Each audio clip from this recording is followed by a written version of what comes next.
Why did Albert Einstein, a Jew, try to warn all of us years before JFK was assassinated that the greatest threat to the United States of America was extreme Zionist groups within Israel?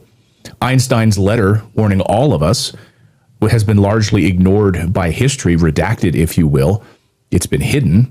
But JFK paid attention to this. He knew that Einstein was correct.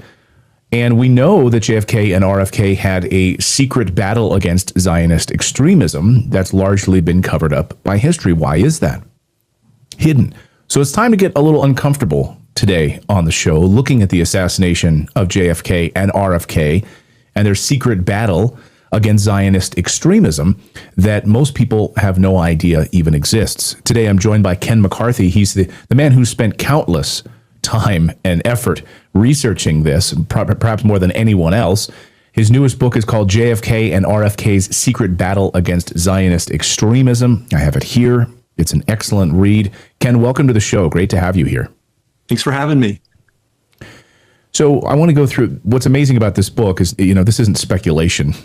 From a historical perspective, the countless, you can see my dog ears here, but just like countless real world documents that you've got in the book, letters from JFK to his father, all sorts of historical evidence in this book. I guess before we get into all of the details, how did you come to this research? How did you discover this sort of redacted history of all of this?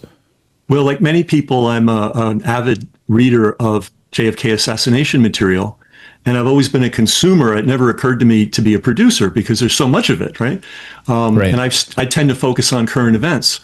But I was watching a YouTube video, and the fellow on there was talking, Richard Medhurst, by the way, was talking about a plan to use atomic bombs to build a canal from the Red Sea through Israel to the Mediterranean.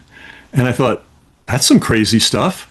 And then when I saw the date, I said, wait a minute, that was the Kennedy era. President Kennedy never would have gone for that. So then I did a search, and I looked up Kennedy, Israel, nuclear weapons. And if you do that search, you will find out that, in fact, John F. Kennedy was very concerned about Israel developing nuclear weapons. And not just a little concerned, he actually wrote it. It's in the book. We've got the telegram. Basically told the prime minister at the time, if you don't let us get in there and inspect your nuclear plant, we may cut off aid from you. So this was a serious diplomatic thing going on. Now, these documents were classified until relatively recently. So these are telegrams, cables, letters.